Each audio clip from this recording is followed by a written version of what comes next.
Cosmic Council time! Are you ready to rumble? We've got a full house. Waiting. How are we, ladies and gentlemen? Fresh back from London. Londinium. You've been down to Londinium, have you? I have. And it was a blinking early start, it was. Yes. Or was it now? What have you been down there for then, pray tell? Pick up a big Star Trek collection? No. Work stuff. Work stuff. Saying hello to everybody. Navigating tubes that weren't working, so we took the overground rail system instead, which actually worked out remarkably easily. And then we pootled back home again. So yes. Very good, very good. And what have you been up to, Ed? I have been to the foot of my stairs. Congratulations.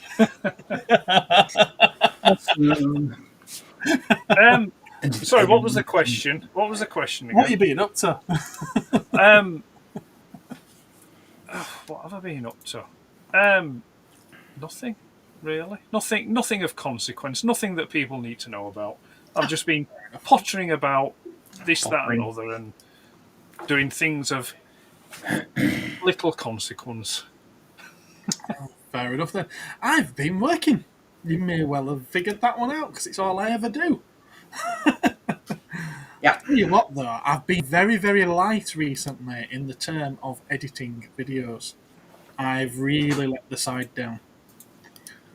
I do apologise to everyone that you've been world building, haven't you? I have.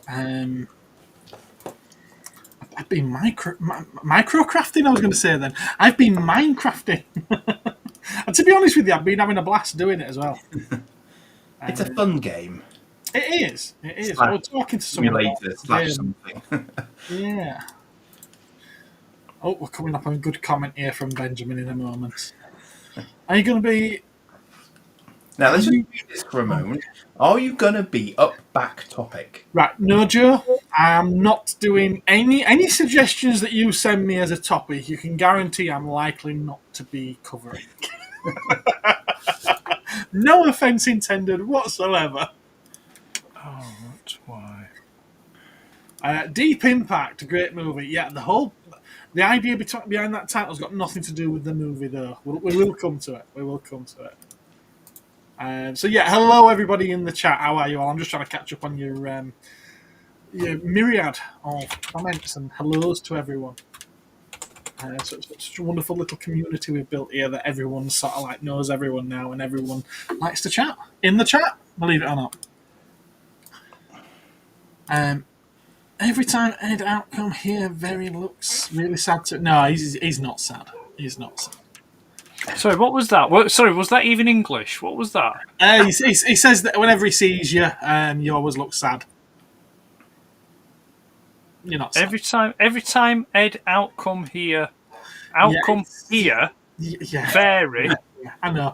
looks really... I've just been talking to Dave today. Popped into the shop. Offered him a cuppa, but he wouldn't have one. Frightened I was going to spit in it or something like that. I don't know. Live stream. I've thought about it, but I play on the Nintendo Switch and try live streaming anything from the Nintendo Switch. Cough. That's interesting to me because does it not connect to a TV? It does. You can do it with a lot of particular tech. But whereas sort of like the PlayStation and the Xbox, it's literally built into the system. Yeah, to just stream. So maybe I should buy it on the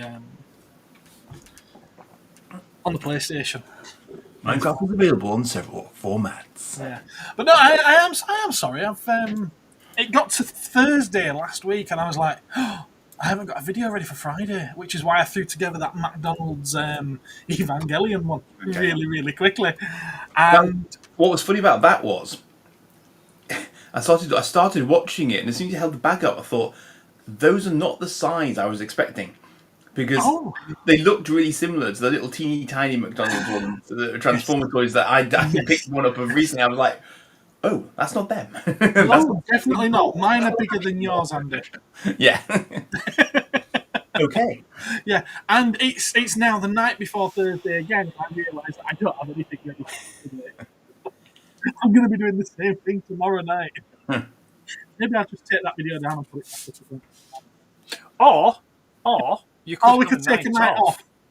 Yes. Yeah, I remember you saying this either last week or the week before, and then you literally followed it up with boom, boom, boom, boom, boom, boom. No, I did the usual video and tacked a short one on at the end. 10 minutes. Listen, when I put out as much as what you two do, then you can start the criticism. Until then, shut your fucking mouth. I think that both of us only do 2 videos per week. And can I just Andy check does a few more. No, Andy's already at 2 this week, hasn't he? He does 2 a week. Does it? Just two a Monday and week. Thursday. No. Ah, all right. And mine are Tuesday and Friday. Unless there's a Toy Fair bonus one, possibly. Yeah. But that's generally the case. So, Ed, explain to me, please, the thinking behind the video. What? The one in Oh, which you... the plastic video. and die-cast Yes. video. Right. The thinking behind that was I wanted to try and make the crappiest video that I could. Yeah? But the thing is, though... With the new animated character especially for it. But the thing is, though, it actually turned out good. So the only thing I can draw from that is that talent will out. I tried to make it look crap, but my innate talent ended up just making the crap look good. What can I say? What can you do? But no, that was the purpose. I thought I wanted to make, because obviously it's only skids. I don't give a shit about skids. Nobody gives a shit about skids. But I wanted to make it look crap. Yeah, and it was like after I finished it and I watched it back and I thought, actually, that's quite a bit quirky and quaint. So no, don't worry. I think you achieved what you set out to do. For it to be crap. Yeah. No, it still looks a lot better than 90% of content out there. Yeah, I think what you should have done is sort of like add your camera ever so slightly on a tilt and out of focus. Yeah. Yeah. That's what you do. Joe's asking that if we were in a motorcycle gang, what would our names be? And it's got to be named after toys. I think we'd have to be the Evil Knievels, wouldn't we? It's a motorcycle gang. I think it means there's individual names. Yeah, but the gang would have to have a name as well, wouldn't it? but what would your names, not names, plural. Right, okay, well... I'd be Cycle. Okay. Yeah. I'll be Wreck-Gar then. Ha And I'd be Rampant. ha! That's a whole different kind of toy, isn't it? Dave says, "Oh, PS5 time." We're going. Dave's with us the other day, so we got double Dave, a double helping of Dave tonight. Beware of the cake. I've got some waiting for me down in the fridge. We're not going to talk about cake.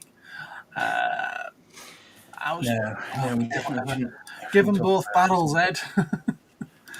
And then there's me who hasn't uploaded in 2 weeks. Yeah, Joe, didn't you put out a trailer for your Starship Troopers video that was upcoming? Did that ever land? Because if it has, I've missed it. And if I have, I'm sorry, but I need to watch it. So, yeah. Dave's arrived. Can I have me dessert? And we've got Mario. Hello there, Mario. That was coconut content for anyone who's not paying attention. Thank you. Ben liked it, by the way. Your Skids video. Poor Skids. There's nothing poor about Skids apart from his design. Oh, don't you start as well, Ben. Blue Peter Gang. No, I don't think so. That's not a toy either. No. David B. Elvis. Okay. Oh, thank you very much. Trouser No, not that accent. Elvis. Yes. He's probably referencing. enough, He'll be referencing Elvis from Boone. Okay. Motorcycle courier. The bounty has returned. Well done, Andy, on the coconut content. Right, okay, have we to get into tonight's show, since we're 10.5 minutes in? Okay. And all we've done really so far is we've dispensed pleasantries. I'm prepared for this. Look, it's already here. The news, ladies and gentlemen. I had to throw this one in because I knew it was something Martin would like, and there's a lot of Star Wars fans out there, so why wouldn't they? Blockies have picked up the Star Wars license, because of course they have. They've got every other license, but I kind of like these, but I also kind of don't. There's something that I kind of like the aesthetic of them, but then there's also something about them that just looks slightly off to me. Do you know what they said to me? Well, cash grab, but go on. No. They, as soon as I saw them, I thought they're a cheaper, crappier version of what Bandai knocked out 10, 15 years ago. Are these not going to be about so big? No, they're bigger. I think I read online somewhere that they're about they're just short of 6 inch. Oh, really? Oh, right, okay. Well, that changes my perspective on it then, because I was thinking they were going to be about the size of the small blockies, the blind box. I thought these were blind boxes. Right. No, that's what I'd read anyway. Don't get me wrong. That doesn't make it correct. But I just read that someone had said. I'd read a piece and it was saying that they'd fit in line with kind of like Black Series and stuff like that. So I think they said that they're just short of 6 inch. But like I said, that could be wrong. That could be wrong. You know what this means, don't you? What? The mansion is going to get remortgaged. Is that right, Martin? The mansion's getting remortgaged. # board of blockies. Yeah. You know what, Dave? I'm quite there with you, but this is the first time that they have been featured on the Cosmic Council. The thing is, I think what's probably happened here is that, and again, I could be wrong about this, but maybe Hasbro threw them Transformers as a test. They've proved popular, and maybe they said, right, okay, go away and tackle Star Wars. Buzzball, hello. Would you think Hasbro's got anything to do with this? Well, I think that would be a sub-licensing, wouldn't it? From it's licensed. Well, no, yeah, I know Disney own Star Wars and this like Lucasfilm. I know that, but I'm thinking with it being tied in and sort of like encroaching on the toy market as well. Yeah, and I'm wondering whether or not. There's so the been Mando conversation. Are blind box. I mean, and Josh would know because he's got contacts at Blockies, hasn't he? The Mando ones I do have some pictures of, so they'll be coming up soon. So they're Blockies. They're blind box ones. Okay. I think we need the inside scoop here, Josh. Please, come on. Yeah. Well, I think first of all, probably best thing would be to confirm the size of them. See what scale they're looking at. See, there Ben's just said he's not so fond of them now that he knows the 6 inch, but if they were small, then he'd get one or two. Hello, Fuzz. What are blockies, says Phil. Phil, that rock that you've just crawled out from under. Ooh. No. Is it comfortable? No. We have to give Phil a little bit of space here because bear in mind he has a reality filter for anything involving Transformers. So anything Transformer-esque that he sees, Fair enough. And moves on. So he won't know what blockies are on that basis. Joe's managed to finish the armour core kit which he bought. Yes, I saw your pictures on Facebook. Excellent, Joe. Well done. Looks good. Looks really good.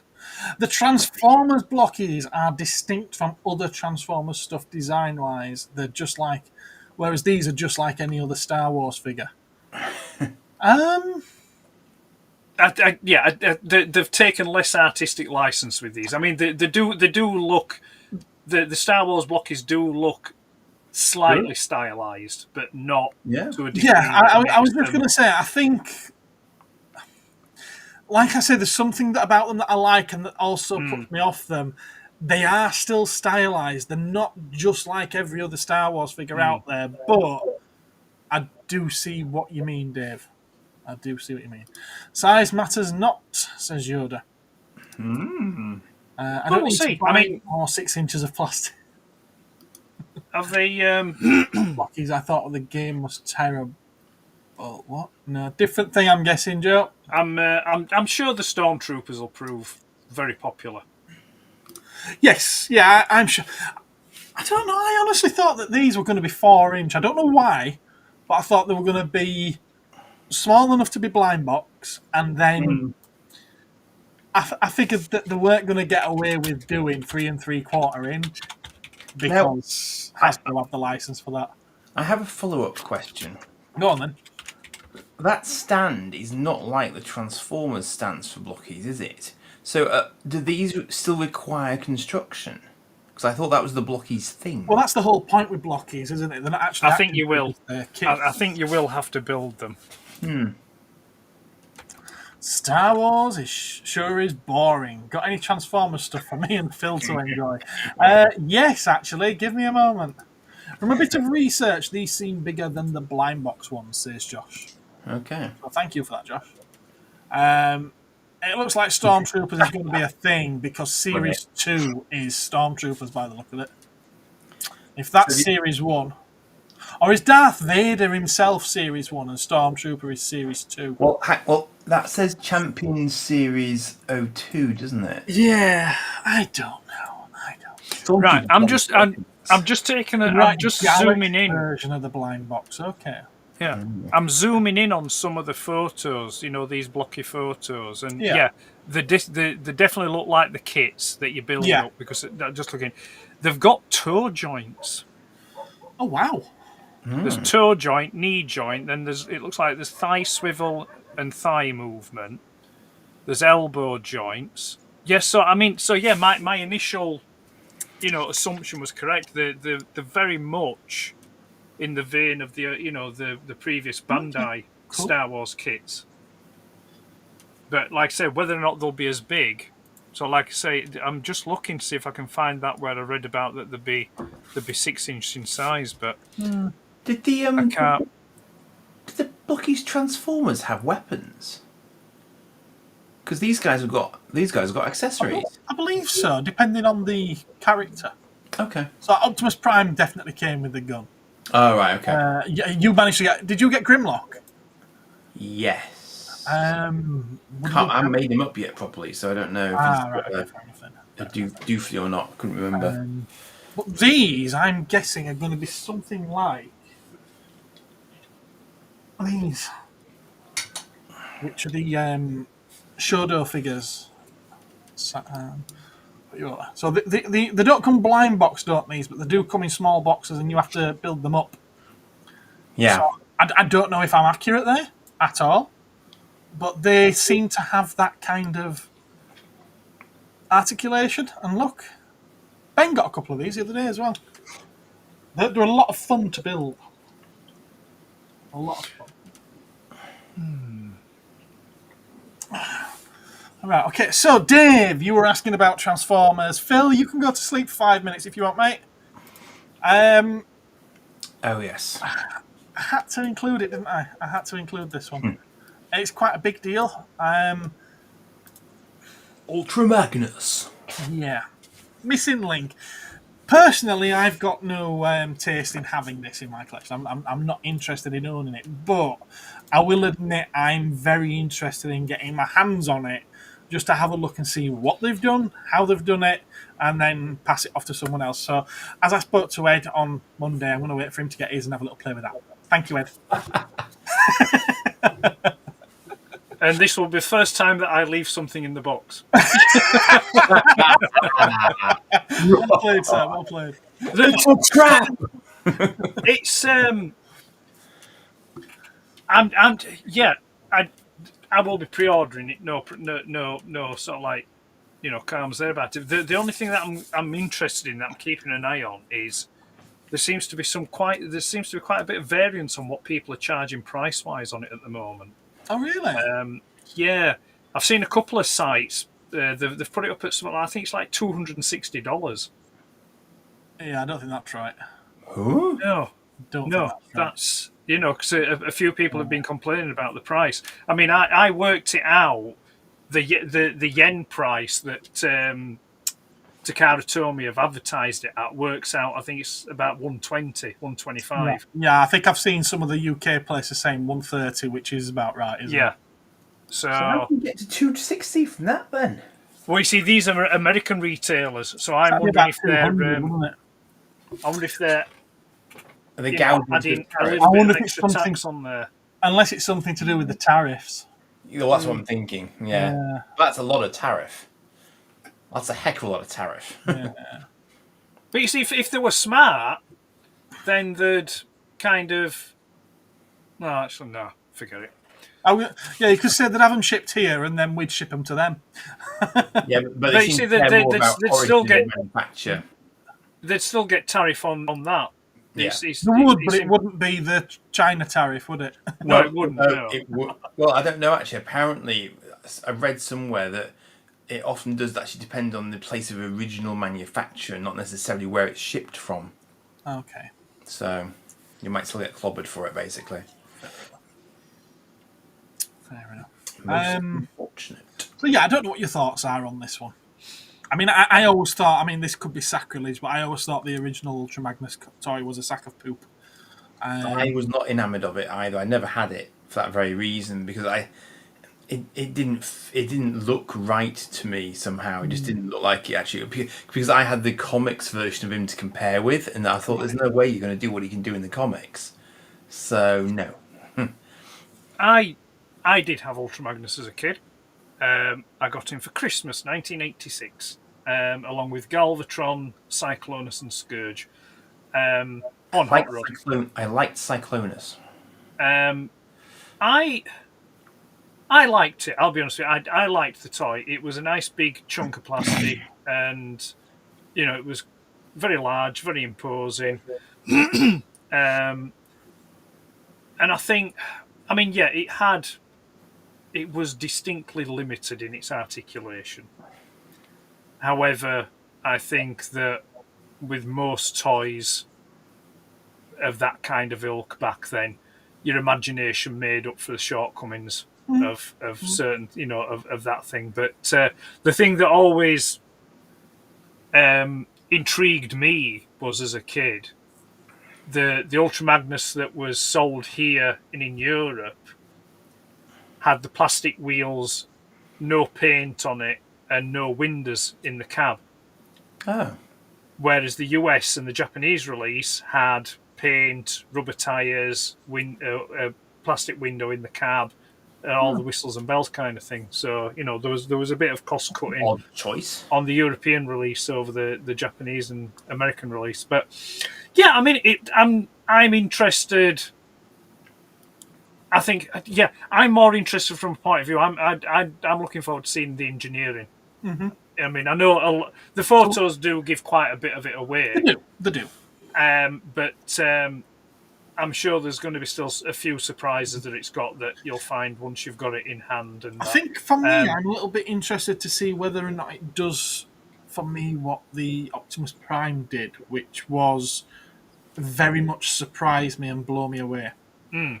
Well, I mean, the on the cab, the white cab section. The same, obviously, is that, yeah. Well, no, there's already retooling on it. Is there?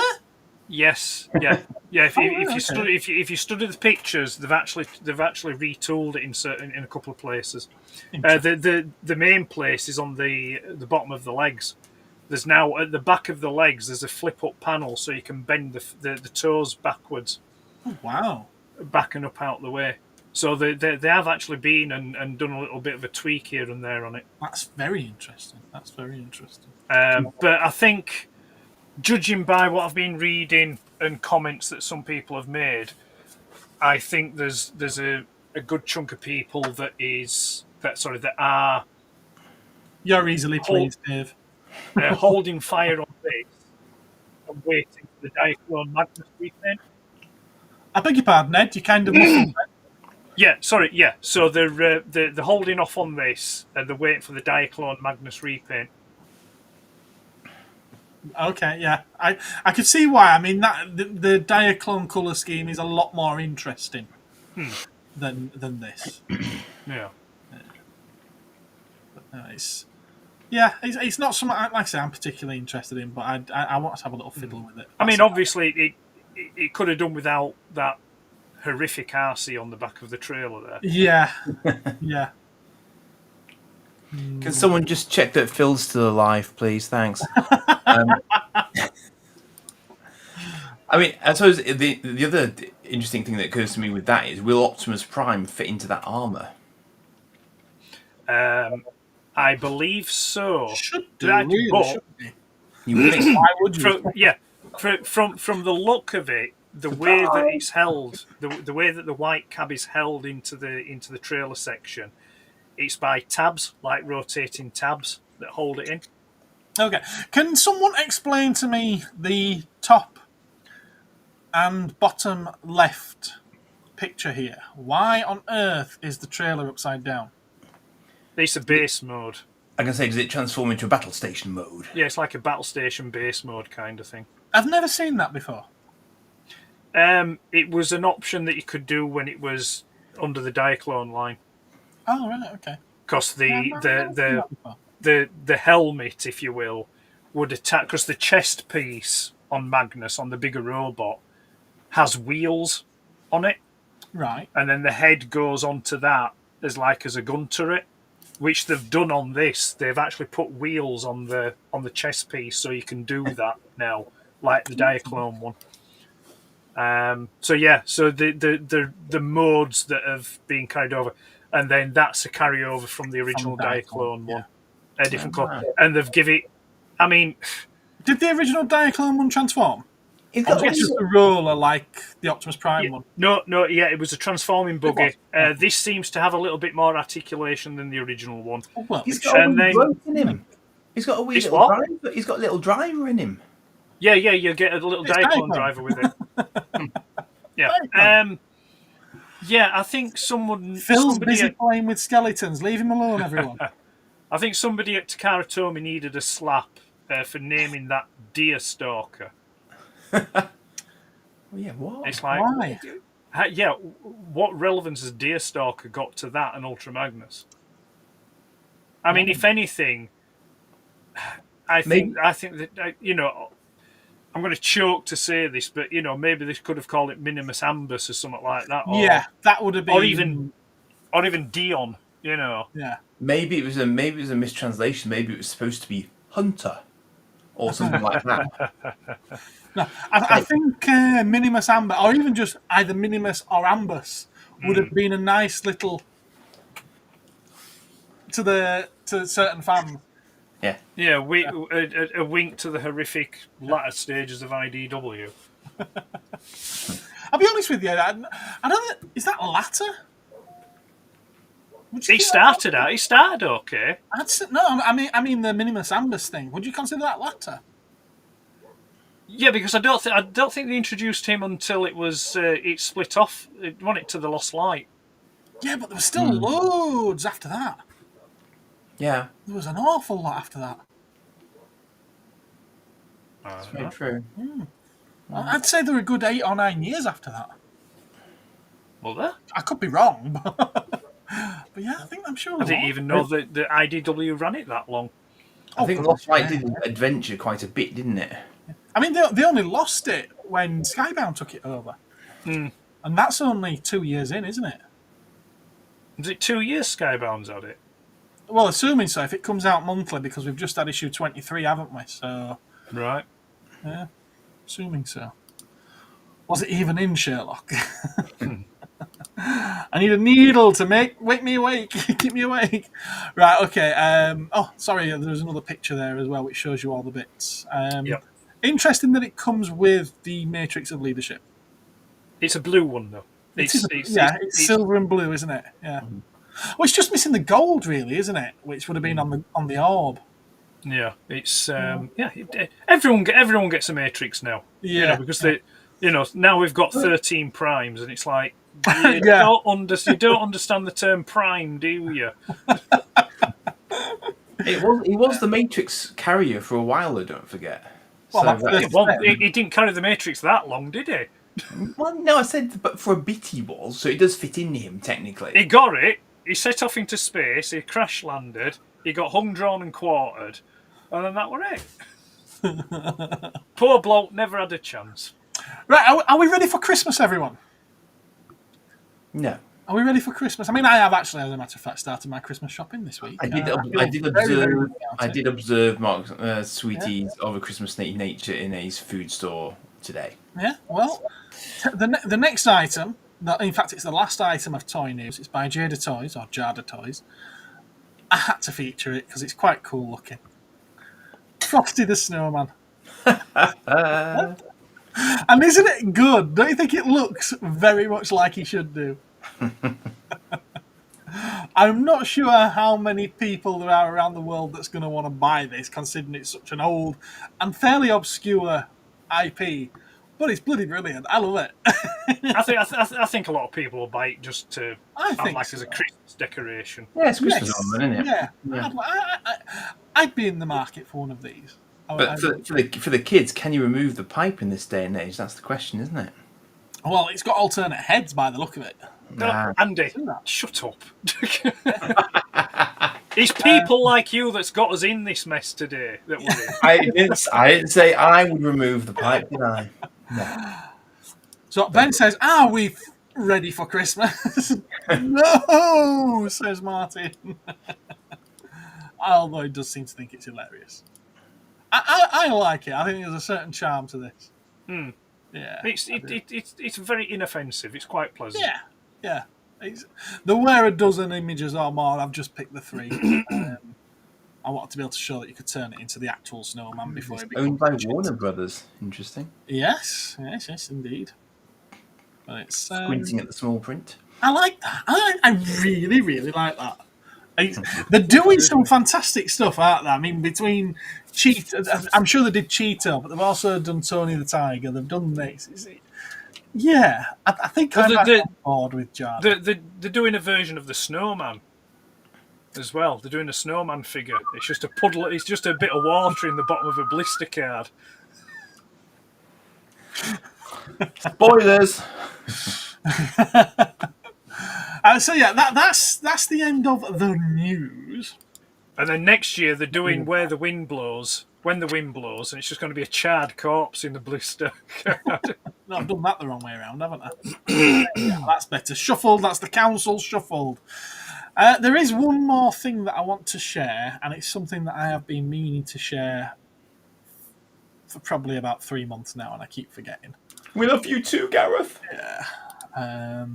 No. Okay. Let's pop that up. Add to scene. People are already getting giddy and excited. Not me, this one. There we are. So, it's The Prisoner. Hey. Yeah, it's a Kickstarter. I don't even know if it's still done. It's all gone, apparently, but they have got a second wave coming, which is why I still think it's worth talking about. But I think it's a really, really cool pair of figures. I never saw this coming. This one was kind of out of the blue for me. I wasn't expecting it at all. It's an interesting choice. It is. Yeah, it is an interesting choice. Yeah. It's got a lot of lovers, hasn't it? You can see that it smashed its goal.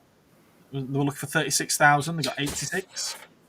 But I have to ask the question: who's backing this and who's buying it? Because I would have thought that the main audience for The Prisoner are going to be dead.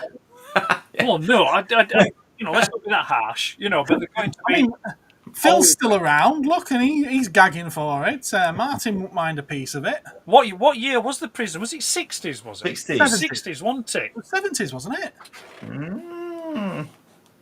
I think it could be as early as this. Yep, Andy's heading to Google. I am heading to the Google. Yeah, I know it's in colour. Now, are they going to do the real 1960s cult series? Yeah. Oh, okay then. Fair enough. Are they going to do a scale vehicle of the Caterham for him to drive?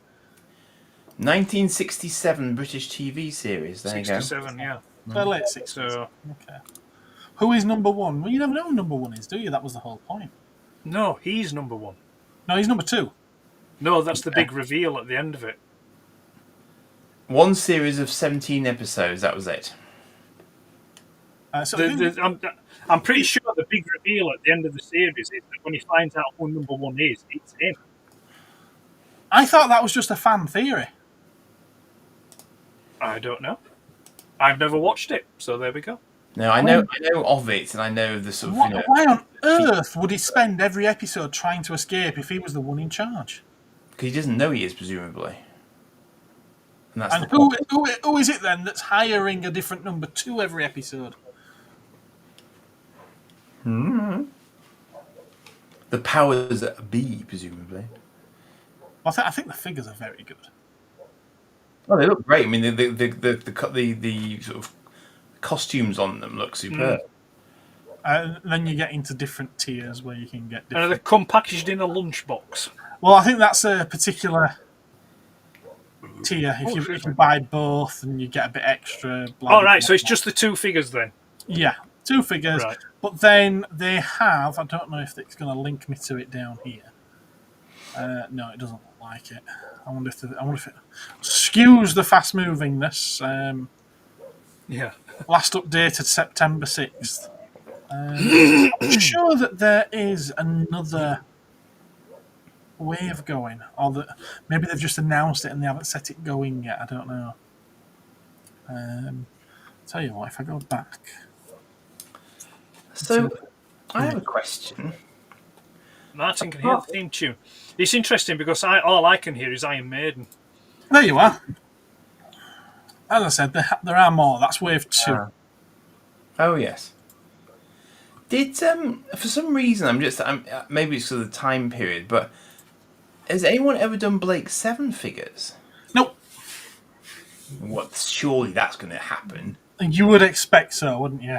We did try talking Nima into doing them, didn't we? But apparently, because he's not interested, I don't think there'll be any interest in them. Yeah, I know. Yeah, but I mean, if you wanted something like that, I mean, and I'm not slighting or disrespecting Nima, but if you wanted sort of figure of those characters, wouldn't you want them to be better than that? Yes, you know, like yeah. No, I agree. To be fair, I agree.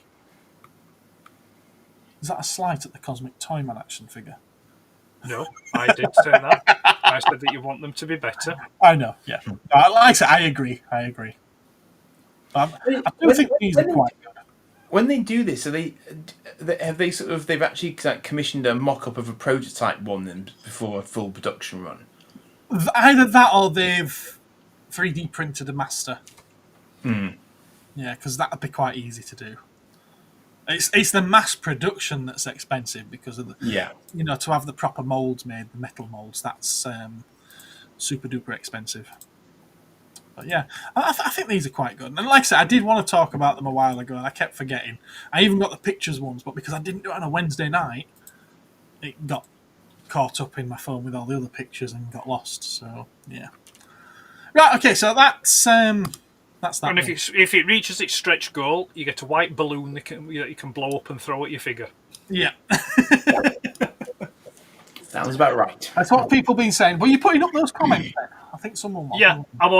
I'll just bring them up. How are you doing, sir? Just getting through them. When is the Cosmic Toyman Halloween edition coming out? I'll work on one of those. I've got some blanks. That is achieved by removing the head from your existing figure. Yeah. Put it under his arm. I won't mind Dave saying that. I don't even have a normal one. Have I missed anything that needs to be addressed? I think everyone's... They were just hellos and... Yeah, fair enough. Tonight's Deep Impact topic. How has toy collecting affected your personal and private life, if you wish to discuss it? How's it affected your life in general? I mean, I don't feel like I really need to go into it. I think it's quite well documented, isn't it? So this is on YouTube. Yeah, well, I mean, I'll kick off while Ed is considering his next ironic / sarcastic comment. I know he is. It hasn't. Spends 4 or 5 hours on a Saturday sat talking to an idiot who's got a toy shop, but it hasn't affected his life at all. No, it definitely has. I mean, for me personally, because it came off the back of a significant change in personal circumstances for me, I met these 2 geezers off the back of it, which I do not regret in the slightest. You're and I've met all of you you geezers as well. Dwellers.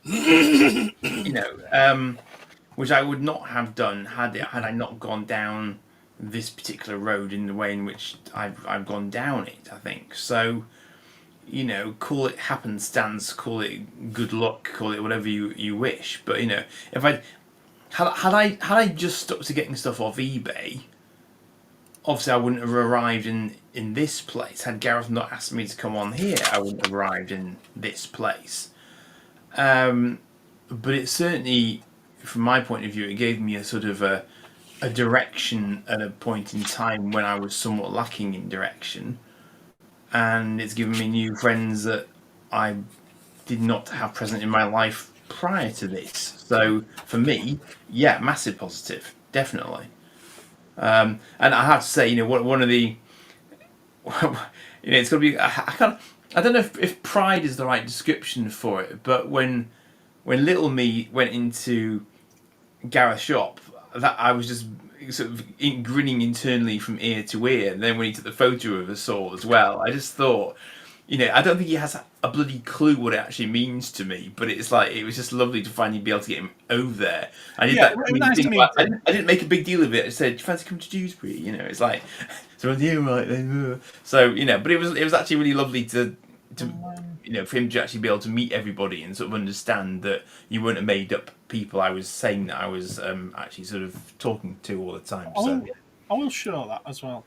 Yeah, quite a cool little thing. So this was this Saturday at the shop.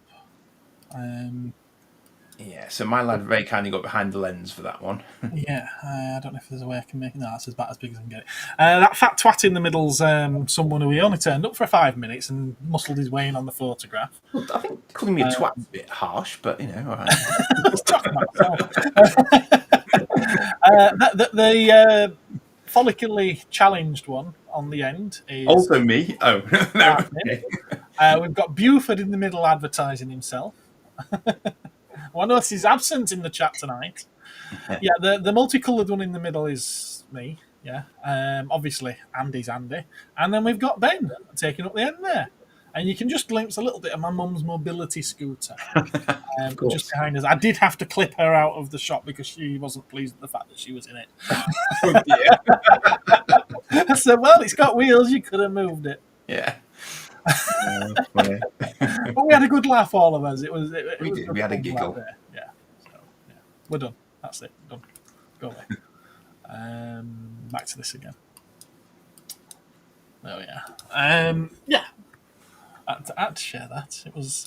Sorry, I didn't get your permission first, but yeah. You've now been. It's already on screen, so I guess that's. Hello, Gap. So, Martin's saying that toy collecting has changed his life in many ways. The joy of collecting and telling people about the stuff that he collects, that he has, and mainly the new friends that he's met. And handy here with the photo. Yes. Toy collecting gave Dave something to focus on during a very difficult time in his life, and it's helped him make some new friends. Excellent. Positivity, that's what we like. We have to try and make the next one then, won't you, Phil? Indeed. It was pointless doing it today. There was only you there. Photoshop you in. We have the technology. We are some thick boys. Now, are you talking about the girth or are you talking about the mental capacity? Yeah, all those things. Yeah. Or are we just stupid? Well, hello, Gap. Anyway, yes. Hello. How are you? And then lots of hellos. Yeah, okay, fair enough. We don't need any more hellos, do we? There we are.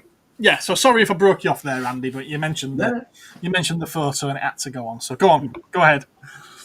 No, well, I think that was all. I think I had completed my thought processes there, basically. So yeah, I mean, financially it sucks, yeah, but apart from that, God, oh, Girth. Girth is a good thing, let me tell you.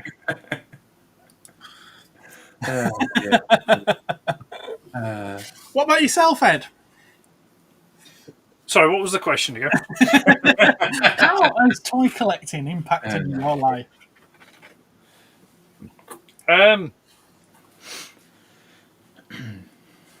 Love the Community York Toy Fair with Andy was a highlight. I don't know. And here's me thinking this was a really interesting topic.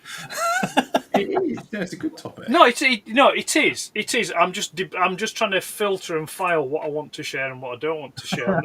I'm thinking, right, okay, I was to take the Fifth Amendment on that one. I was to share. I don't know. I mean, yeah. I mean, if I stop pretending to be an ass, then yeah, I have met some decent people through it. Yeah. Not all of them, let's not get too far. Sorry. Let's easy. No, it's been a double-edged sword, I think, personally. Yeah, it's brought some good things, but it's also brought some bad things as well.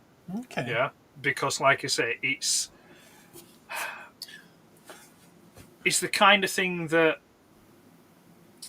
within any community that people have interest in. You come across people that just take it far too seriously than what they should do, and that can taint it for others. But I think it's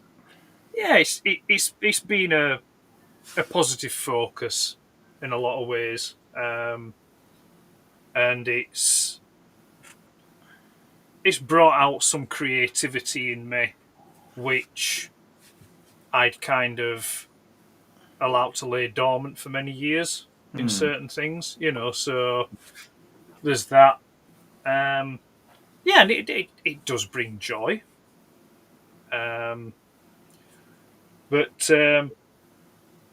Excuse me. I think it's also the kind of thing that I don't know. I ain't got a fucking clue. It's all right, I suppose.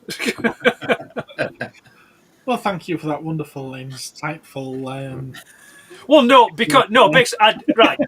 I know what I want to say, but I'm not going to say what I want to say because I enjoy my privacy and my personal life. I understand that. Yes, Okay. it was a factor that has put me off using this as a topic for quite a long time. To be honest with you, so it's like it would be something that I would more than happily discuss with both of you over a cup of coffee.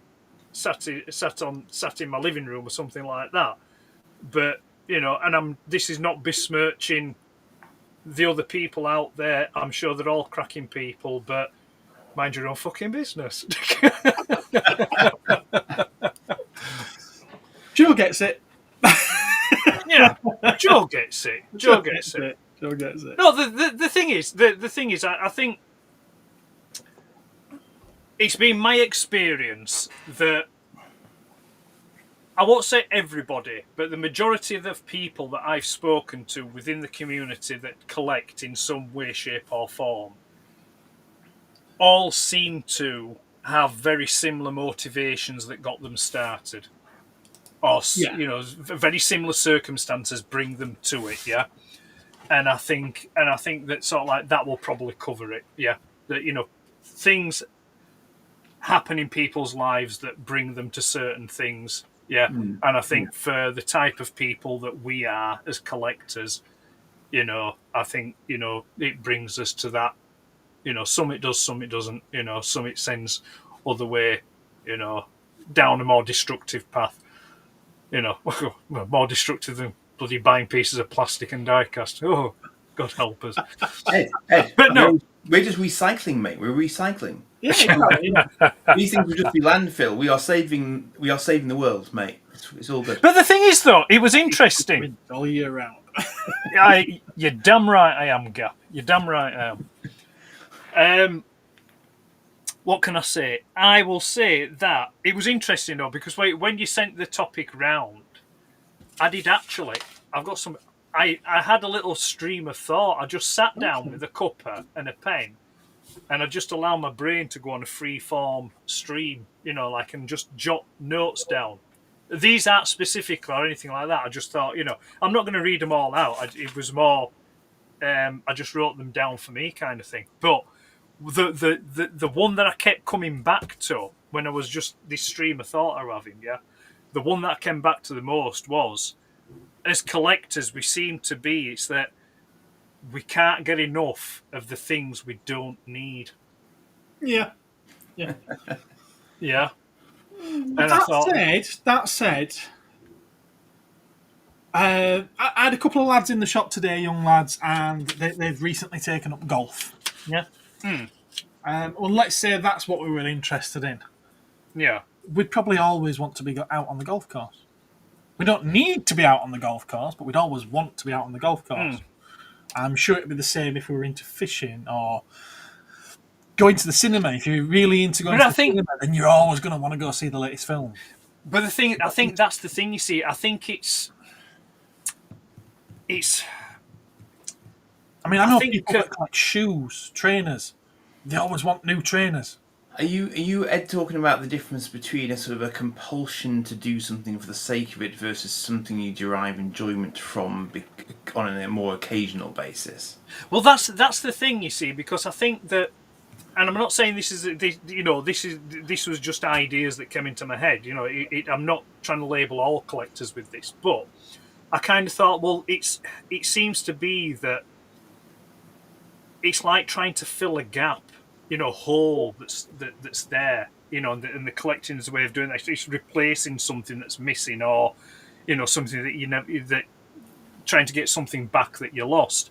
I mean, I'm just glancing at my notes here, that it's because what sometimes I think is that what's more concerning, that you want to carry on collecting, or concerning that you never will stop. Because if you'll never stop collecting, does that mean that you will never be satisfied, that you will never have that hole filled? Because it occurred to me that when people say that collecting makes them happy, it's like, well, that happiness there's no substance to it. It's substance to it. It's a fleeting thing, because as collectors, no sooner have you got that thing that makes you happy, you're then on to the next thing that you want to make you happy. Yeah, so it's never, happiness is never, lasting happiness is never truly achieved, because like say, as soon as you get that new shiny, that new thing, it's like, oh, I've got it, it's there, it's on my shelf. It's like, all right, now I want this. So there's, true satisfaction is never ever achieved. No, I get that. I do. I get that one. I'm on board with you with that. It's interesting though, you see, because I mean, yeah, but right, let me just because this is one of the things, Martin. You just said there that you don't need to collect it, but you enjoy it. But the thing is, though, you say you don't need to, but I would challenge anybody, to see, because obviously I see the photos in the group and things like that. I challenge, about not buying anything for a month. Not to buy out for a month, and I bet you very few of them could actually do it. Interesting. You know what I mean? And like I said, it's not to besmirch them.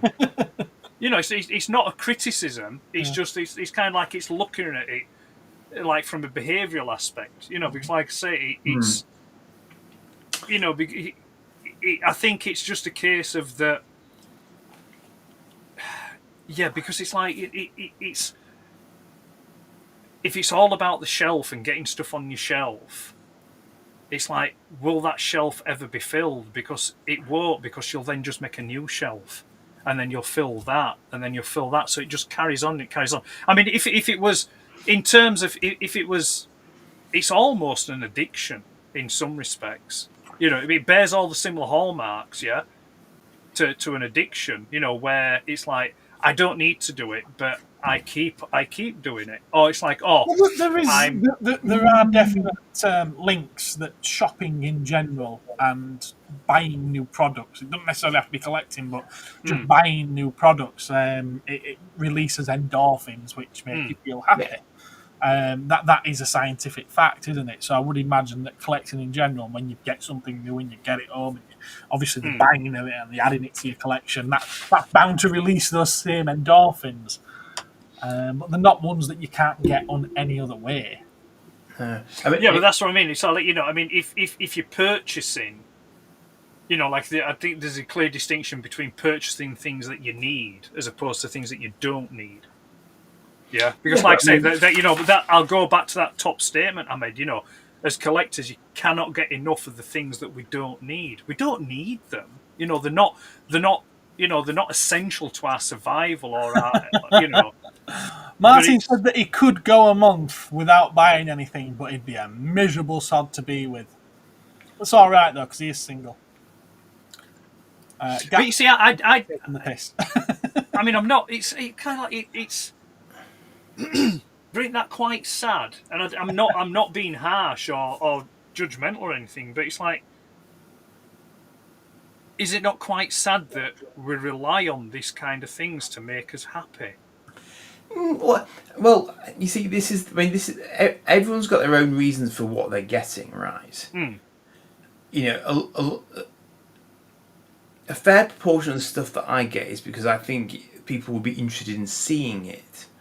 Now, I did a bit of a self-test on this not that long ago, because when I got that big batch of stuff from Redditch, I did not need all of the stuff from it. So I am now going through the process of saying to myself, okay, what do I actually need to retain, and what am I going to sell in order to recoup some of the cost of what I forked out to get that in the first place, and possibly sort of redirect into whatever else. And I thought to myself at the time, because obviously this is a legitimate concern when you're buying a lot of this stuff, it tends to mount up, as we all know. And I said to myself, if I have a problem here, if I genuinely have a problem and I'm just getting too much stuff for the sake of it, it should be difficult for me to sell this stuff, because I won't want to let it go. It was not difficult for me to let it go. I just tested it and I let it go.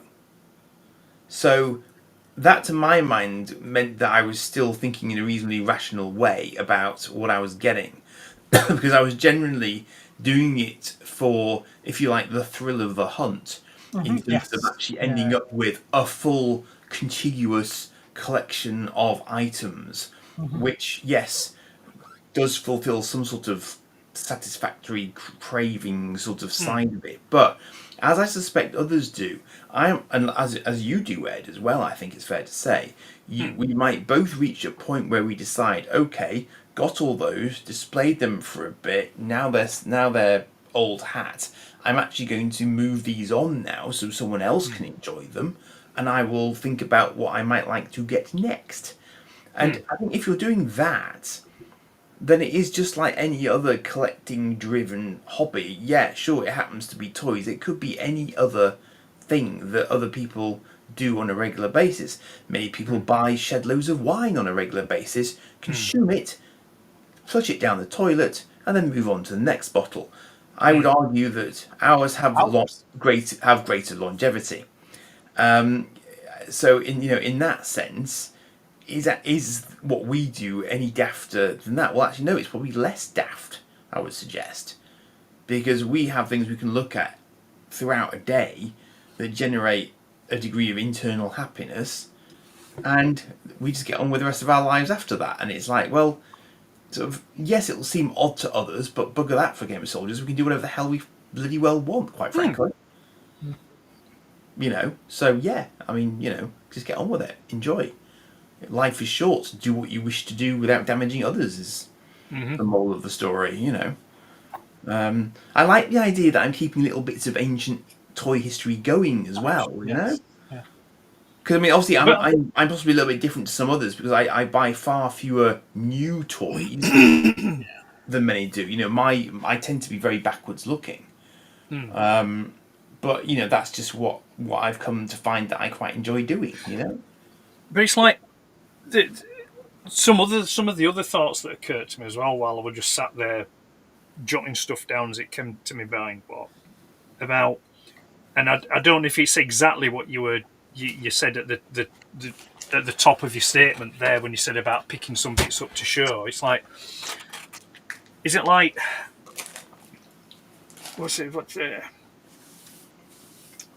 like, that was yesterday, Rolando. Are you collecting for you, or are you collecting for content now? Yeah, because it's like, does that not then shift the goalposts on? Because sort of like collecting as a hobby for you, yeah, is one thing, but then collecting so you've got content to show. It's like, Yeah. well, you know, that to me then doesn't seem like a pleasurable thing. That seems more like a pressure than a pleasure. I think Okay. I think we both know of someone who was collecting for a long time for content, and it showed, yeah. And I don't feel like I collect for content. There's certain things that I will get. I mean, fortunately, I'm in a very different position than both of you and most other collectors in the fact that I have a shop. So I'll buy things with the intention of, well, I want to take a look at this. If it's as good as I expect it to be, I'm keeping that because I like the look of it. If it's not, if it doesn't meet my expectations, then I've got a shop and I can move it on, and someone else can be quite happy with it. Case in point, the McDonald's Evangelion set from last week, when I did a video of that. When I bought it, I knew that I was going to do a video with it. I was hoping I was going to keep it. But when I opened it up, and I was like, yeah, I mean, great quality as a alt mode, but once you turn them into robots, it's like the tacky pieces of plastic crap, and they're a bit like preschool toys. So I was like, okay, fair enough. I know I'm not going to keep this, so it's going in the shop. But if I'm buying something specifically for my collection, then it's for my collection. I may hold on to it and not open it for a bit. I've got something downstairs which I'm waiting to do an unboxing video of because it's something I was looking for one. I've got one. It meets my requirements for that particular thing. It's also really cool, so I think it'll be a nice thing to do an unboxing video with, even though it's an older piece now. And I've just held off on that. I will get round to it. I know that I'm not in the mood to edit that particular video, and that's why I've held off. But I am actually really looking forward to opening it. But I don't collect anything though just for the content's sake. No. And I don't think Andy does, but I don't want to put words in his mouth. No, well, but I mean, but it's a valid challenge. Oh yeah. There's people that do. There's people that do. That's yeah. Like we knew someone who did. Yeah, that's like I said. That's why all these stream the thoughts, you know, that I wrote down and bullet pointed. Like I say, it was more of me thinking. I like that, Pops. Of all the, of all the people that I've come across on my collecting journey, as it will, and interacted with. These are points that I've taken from that broad spectrum of people that I've known and encounters and experiences that I've had. Because the other one that came to mind was about, there's certain people that collect that see it as an investment, but it's like I think they're conning themselves there a bit, because it's like, with the exception of a few outliers, the majority of stuff that we collect is going to be worthless. It's not going to increase in value at all. It's not increasing value, but if you're going out and getting drunk every week, then there's absolutely no investment there whatsoever. True enough. You're not even going to get like 10% of what you spend, are you? No, but I wouldn't categorize them the same. I wouldn't conflate toy collecting with going out and having a social life. No, but I think that Gareth's point is that both are ways in which you can spend your disposable cash. Yeah. That's where I was getting at with that. But some people do both. Some people are able to. Depending on what your hobby is, let's say it's one within the toy community, Warhammer. Yeah. Well, that's very social. That's very, very social. Video games, that could be considered social as well, considering 90% of that's online now. And it involves you having a few friends and going on raids or whatever else. So if I can Sorry, go on, Andy. respond to what Ed was asking before. Much of what I have been doing is geared towards building collections for my own nostalgia reasons, which as a happy byproduct, has allowed me to do a lot of creative stuff, which is also something that I enjoy doing. I'm much worse at it than you are. So, for me, it's been a journey of, if you like, I guess sort of self-discovery in a sense of like, I never made videos much before I started doing videos of when I happened to fall back into collecting. And, for me, it was kind of partly a COVID thing, but partly a separation thing, to keep my mind busy, to try and keep my mental health sound. And, I just sort of dot about the place. So sometimes I go off piste, and the video tomorrow is an example of me going off piste to get something which I never got at the time, but which attracted my attention, and which I thought, oh, that looks cool, I'll have a look at that. Now, if on looking at it I concluded that it was complete tat, then I would probably move it on, but otherwise it will stay with me. So it's not that I will get something, film it, and let it go as a matter of course. I only get things in to look at, which I am interested in holding on to, potentially, all things being equal, or that I was particularly looking for in the first place in order to fill a nostalgia itch. I would say that, if I'm being completely honest, yes, in the back of my mind sometimes is this the sort of thing that the community would like to look at, because I value the community at the same time. So there is a balance there for me, I think, to a certain extent. I mean, but that said, you see, I'm not like buying He-Man figures, for example, for the sake of buying He-Man figures. I got one example of one once to have a look at them because I was curious, because I never had them when I was little. I didn't then go down a He-Man rabbit hole because it did not attract me at all. So I would never film something for the sake of it. There would have to be an interest factor for me there in doing it. And much of that would be driven by personal nostalgia or personal curiosity, one of the two. So I don't know whether that's really sort of answered your question particularly, but I like to try and not disappoint people, certainly. So I would like to be able to do stuff on, as I have been doing with the Trek Toys bit, on a regular basis. But for me, I generally enjoy getting hold of these things because they're freaking cool. And I love spaceships, and that's why I get them as much as anything else, And it's been me finding what I want to get as well. So like I do now have a stupid array of spaceships, which which I haven't really sort of done before. And it's only now in life that I've got the resources and so on to actually do that. And I can sort of reach back and get those things from my childhood that I wasn't able to get but might have hankered after.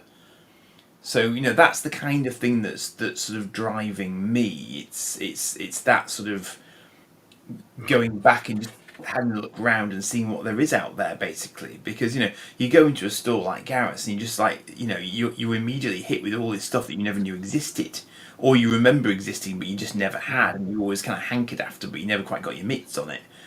And it's for me it's a shared experience thing as much as anything else. So it's not like I get shed loads of viewers on my content in the first place, but it gives everyone a chance to come together and comment about it, which is actually what I'm more interested in. Yeah, in many ways. Yeah. So it's just for me it's for me it's an expression of creativity. I used to I did websites for donkey's years. I hand-coded websites before they were cool, or if they ever were cool. But anyway, that was what I did because it was an outlet for my creativity, which work wouldn't give me because work's more sort of boundary than that, So for me, that's kind of what it is. It's a combination of collecting as a way to go out and meet people and have that sort of sense of community, which I used to get, through things like, sort of Babylon 5 and Star Trek to a certain extent. But this is more kind of hands-on, and it's kind of interesting doing the hunting bit and seeing what you find. It's the excitement factor of not knowing what you're going to trip across that you've never seen before or have been looking for and can lay your hands on. It's like when I found the Jason the Wheeled Warrior stuff. I had no expectation of ever seeing that up in Doncaster, and then all of a sudden there was one. I was like, oh my god, got to have it because that's bonkers. When will I ever see that again? And it's that little tingle you get when you see something like that, and you think, yeah, I can actually get that. That's really cool. So that's kind of the filming is a bonus from my point of view, I guess. On top of that, Yes, it does, Paul. So I missed that message. Sorry, because I was speaking, but he was saying that he'd lost his dad recently. Oh, I'm sorry. And I'll bring it back up. There you go. He was his superhero. Obviously, he's devastated. He's got a T-13 dummy figure because it's cheap, and he's building it. He's taking his mind off things. Yeah. And he's going to collect them and Legos for distraction moving forward. So yeah, Legos are good to get lost in. Yeah, they are. Yeah. Anything that keeps your hands and your mind occupied. Yeah. So yeah. Did you have anything else on your little note of paper that you wanted to share with us? There is quite a lot, but after all those messages, I feel like stringing myself up now. I mean, that went downhill quick, didn't it? Jesus. I know. Well, yeah, I'm because sorry for your Martin also shared. Yeah, Martin also shared his story about his cancer episode as well. Bless him. So yeah, that was quite a sad few moments, and to top it all off, poor Paul is stood waiting for a bus in the rain. It's a really dour night.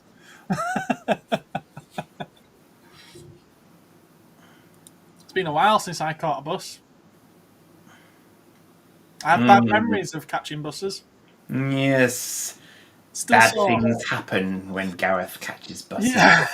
I mean, Whatever you do, if you're gonna miss the bus and you have to run for it, miss the bloody bus. All right. Or warm up Take my first. advice. yeah. I mean, I think just adding on what Andy said there, Bless you. I think it's kind of. I mean, I've said this many times previously. I do genuinely sometimes feel that I'm a bit of a fraud, really, because I'm kind of like. Yeah, Deep Impact. Yeah. I'm really kind of. Oh, bless. I don't think I'm not on the same level as the people I interact with collector-wise. Yeah, I mean, I'm kind of because the thing is because I started my collecting bit in the late 90s, and by probably 2003, 2004, I was done. I'd pretty much got everything I wanted. But then obviously the Masterpiece thing took off. But then that's now done. So all the stuff I really was set out to... Well, no, when I set out collecting, no, it was a bit more like of a blunderbuss attract. Rather than a sort of like a marksman's rifle that it is now. But, so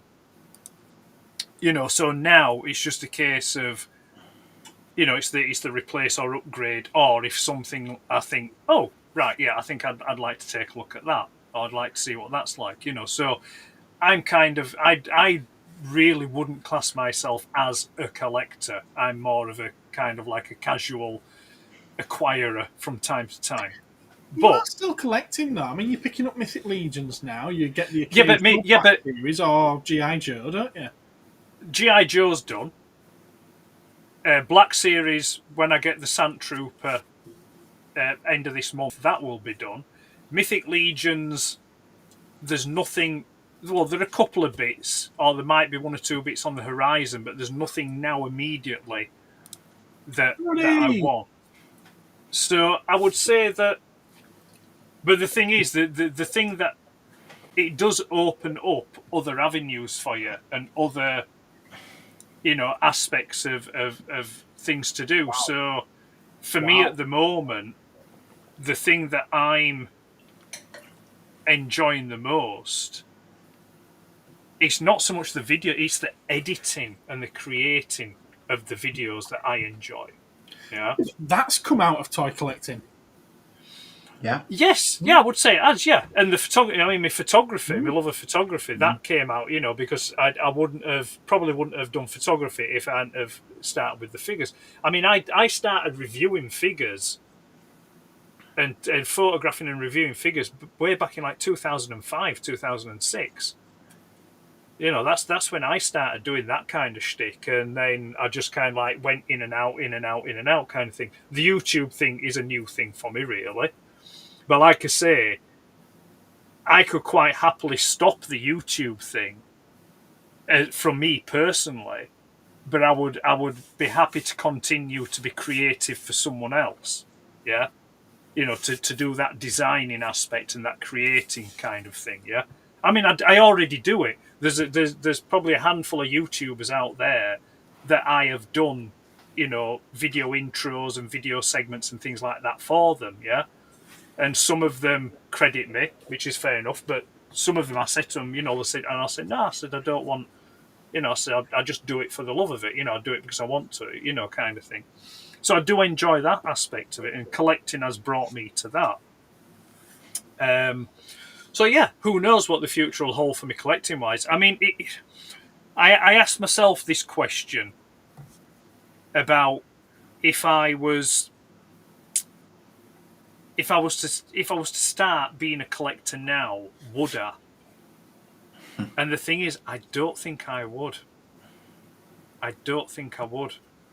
Or if I did, it would be on a very, very, very limited basis, but not to the extent that I have done, or that I've got now. But I think if I needed to get rid of my whole collection tomorrow, I don't think I'd be that gut wrenched about it. To be fair, okay.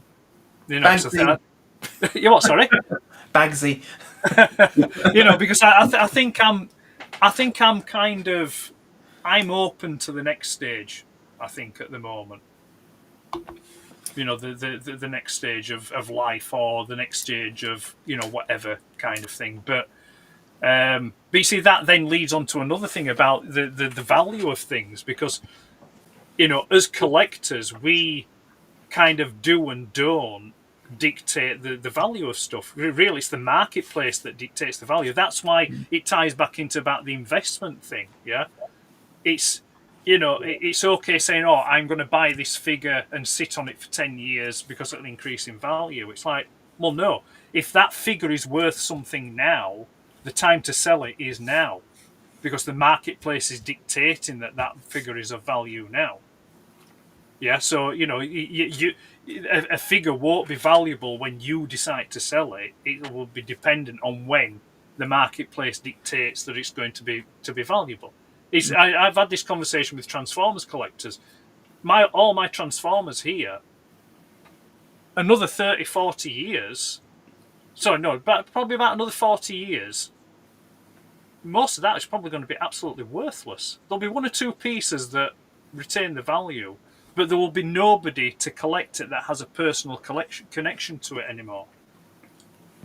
But you know what I thought? I thought when Dave et al. were showing off the sort of the rescue bots and the like on Toy Me Toy You, and I thought that's how the next generation gets into Transformers. Because these franchises are worth a lot of money to the people who make the toys. Will they ever actually want to let them die? Well, that's the thing. That's the thing. The whole collecting hobby, it's designed to keep you collecting. It doesn't want you to stop. Yeah, but I don't think the kids of today will care about the stuff that we care about. But you know what? But again, what really made me smile when my lad went into Gareth's? It did actually quite surprise me. Do you remember what he looked at in the cabinets? Yeah, he was very excited about the Morphers, wasn't he? The Power Ranger Morphers. He was. And that really tickled me, because, and I know why that was, because I know now that I think this has just come to me actually. But one of his friends in school used to sort of he'd make him paper morphers because his family couldn't afford to get the actual ones. Oh wow! And Max really valued that, so Max used to share his morphers with that lad. So I think that's why for him that had a particular resonance. So he can identify them because I think because they've got an emotional resonance for him.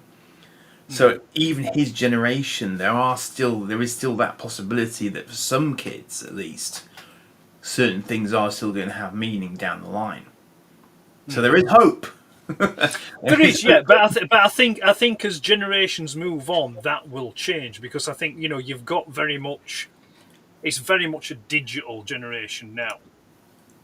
Yeah, rather. I mean, I'm not entirely sure how old your son is, Andy, but it's like the kind of thing that I think younger kids, because kids now are just so tuned in and zoned into, like Xboxes, PlayStations, Kindles, or iPads, or smartphones. Everything's an app. Everything's a downloadable content with V-Books and all stuff like that. Maybe there's not that much of the physical side of it for them to have that attachment to. Yeah, that nostalgia for kind of thing.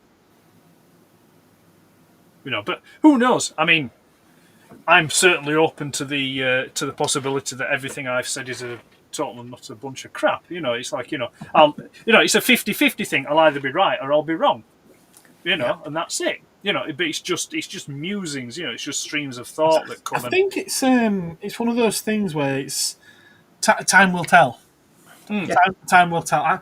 I do tend to harken back to the fact that unless it's a particularly special example, then your Dinky and your Corgi and your Matchbox toys are not worth as much now as what they were 10 years ago when collectors that grew up with them as a kid were buying them. And that's because most of those collectors they've either got to the stage where they're moving the collection on or they're past, quite simply. Well, we had this conversation about 5 years ago. Yeah.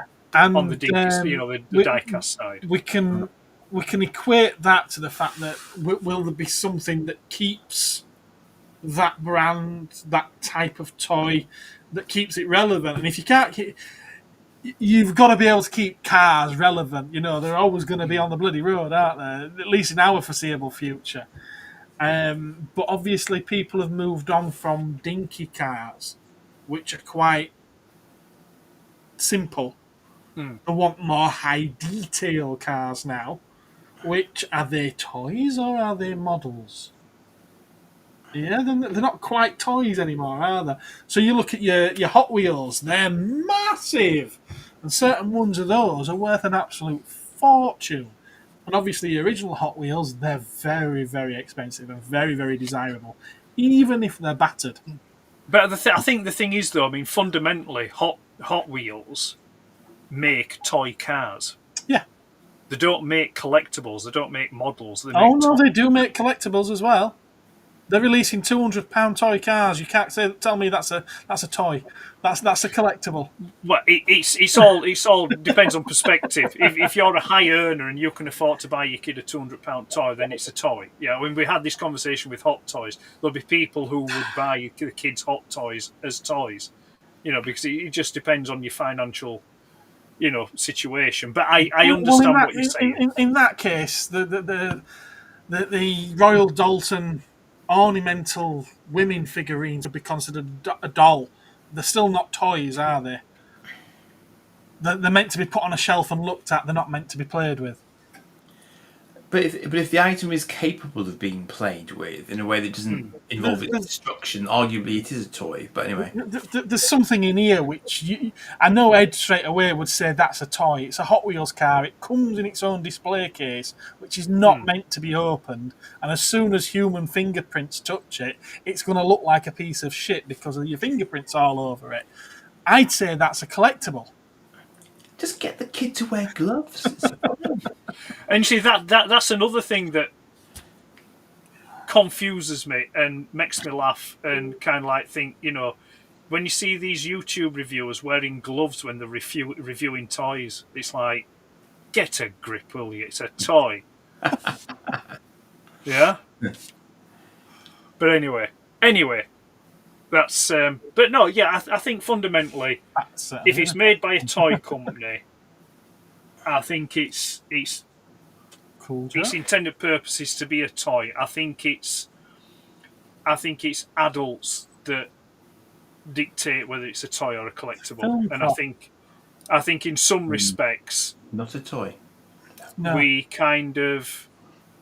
I think in some respects, some, collectors kind of try and justify something by saying it's a collectible rather than it being a toy. Well, no, because anything's collectible. Pogs are collectibles. A toy car's a collectible. A doll can be collectible.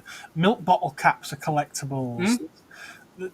Empty crisp packets are collectible to some people.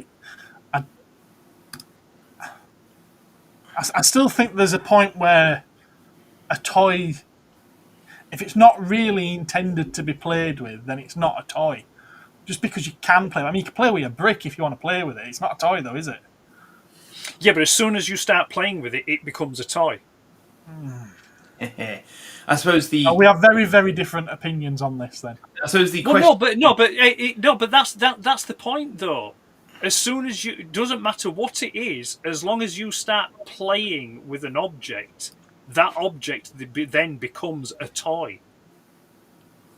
Yeah, kids in the park using sticks as machine guns. That stick has now become a toy because you're playing with it as a toy gun. Yeah. A kid picks up a stone and throws it, pretending it's a hand grenade. That stone has now become a toy hand grenade. It's been played with as a toy.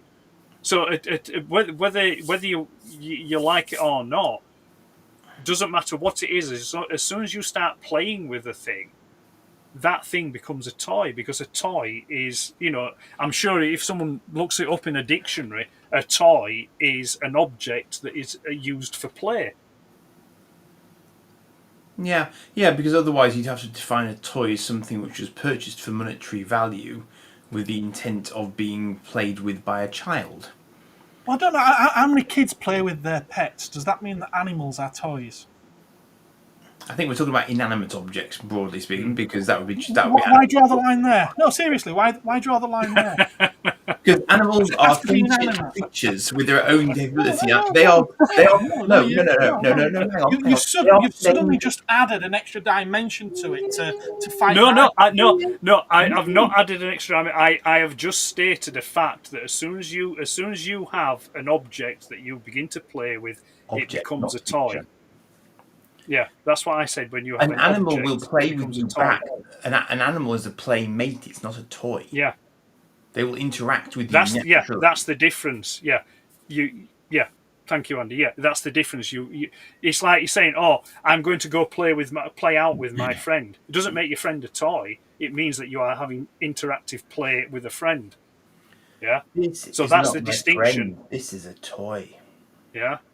Even though it is an alien creature, it's dead, so it's not a playmate. I've got to be honest with you, Dave. My mind did go there, but I wasn't going to say it. What's that? Oh, it's Dave. Dave's playing. Yeah, no, Dave. You need to. Yeah, you need to sort of like. You need to go to Blue Oyster. Just get it over and done with.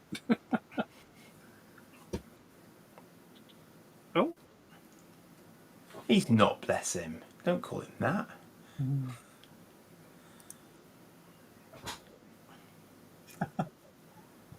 Toy poodle. There's always one. There is indeed. It's a point, though. They're inanimate objects. What are inanimate objects? Fried egg on your plate. Yeah. But I think I think people are getting a bit facetious and pedantic with their comments now. It's like, in that respect, when you tell a child not to play with their food, it's not meaning, stop treating your food as a toy. It means not. Basically, what they're saying is they're using play as opposed to saying stop messing about with your food. Well, Because no. At the end of the day, if we're going to use your argument of a stick, if we're going to use your argument as a stick, then you could pick up a banana and say, "This is a toy gun. I'm a ray gun. I'm Dan Dare. Pew pew pew. That banana's now. It's an item of food." Yeah. By your definition and your argument. Okay. Right. Yeah. But what I'm going I'm going to say one word to you now, which context. And that's the difference between getting a banana and using it as a toy gun and someone using the fork to push an egg round the plate because they don't want to eat it. It's the context of the situation. I think in some respects, I can understand where you're coming from, but I think you've just been a bit too literal in certain things. What about Mr. B there? What? If people pick up a real gun and start playing with it like a toy, is it now a toy gun? In their minds, it might be. But again, it's in the eye of the bearing in mind, probably down the road from him, there's been a school shooting as well because of this. But this is the question. This is perhaps the key thing here. This is the question of the eye of the beholder. I know, Dave. I know. This is because it's what it is in the eye of the beholder. To an adult looking at a toy, they will think of it as, why is that kid whirling that twig around? In the kid's head, it's a machine gun. So the kid views it as a toy, the adult does not. Certain collectibles, certain adults will view as toys, because why on earth would an adult want that? Other adults will view them as collectibles, because they have valuables to them, mentally, internally, not as a toy as such, but as a collectible. But other adults would classify them as toys, because they don't value them in the same way that the adult that bought them did. So, I mean, for me, pencil eraser. It has a function, but when I was little, those were freaking spaceships. That was my spaceship fleet. Because I have this thing called imagination, which is what Ed is talking about here. This can be a toy, particularly when you've got a fleet of they're nasty, basically. En masse, they're nasty. Okay, don't dismiss them out of hand. But they've clearly got a rocket exhaust in the back of them. Mm-hmm. Okay, so these are spaceships. They're not just pencil erasers. That's the way of it. Excuse me a moment.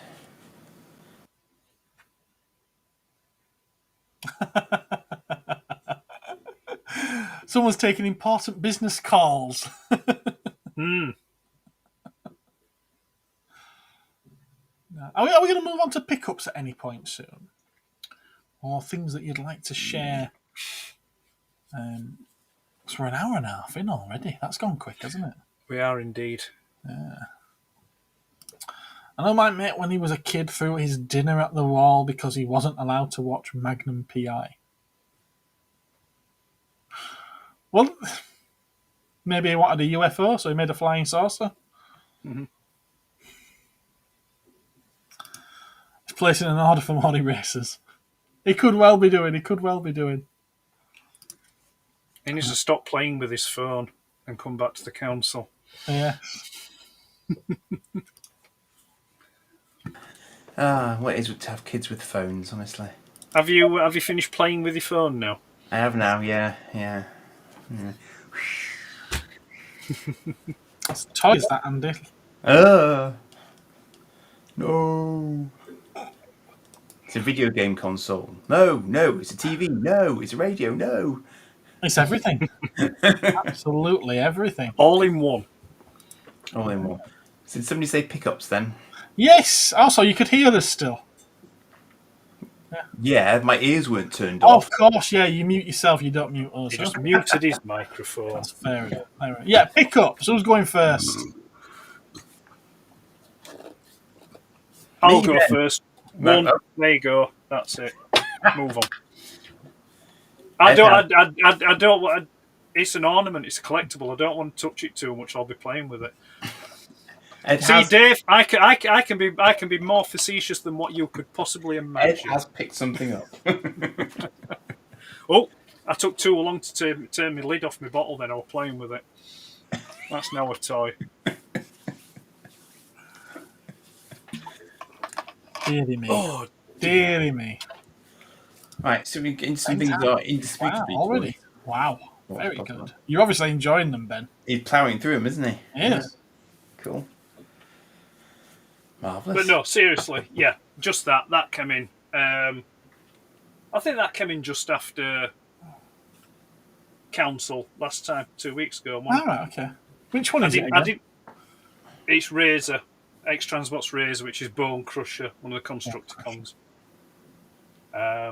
There's been quite a few people having issue with them. Things have been breaking.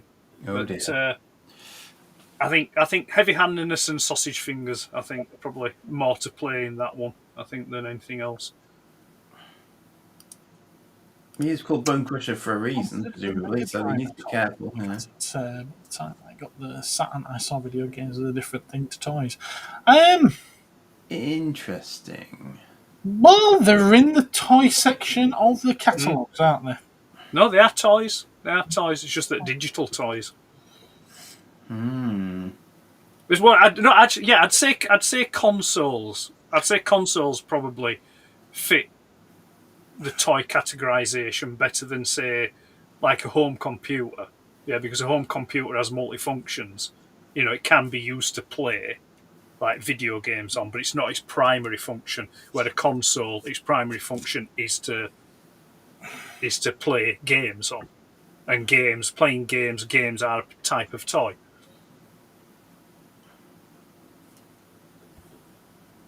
Yeah, I mean, I think they've developed into their own genre, haven't they, really? Because they're not physical items.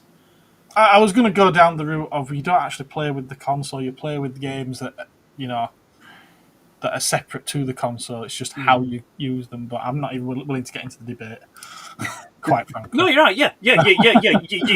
The console is the medium through which you play the game. Yeah. Yeah. It's not the console you play with, it's the game. Just ask any girlfriend what toys are, and you're in a whole different world. Well, if you've got a girlfriend that needs toys, you're not doing job right. Been buying. Oh no, you've got to be open to all sorts of things. That's very, very narrow-minded of you. Is that? Been buying 90s era Hong Kong action films with either. I'll die on that hill. If you need a toy, you're not doing it right. You might want a rest, Ed. Think of yourself. Man. You might want a rest, so just think of yourself. No, I'm a hands-on can get kind around of guy. corners, aren't there? Again, if you need to cut corners, you're not doing it right. I said get around corners. That's what I'm saying. If you need to get around corners, it's like these people that if you've to spit on it, you're not doing it right.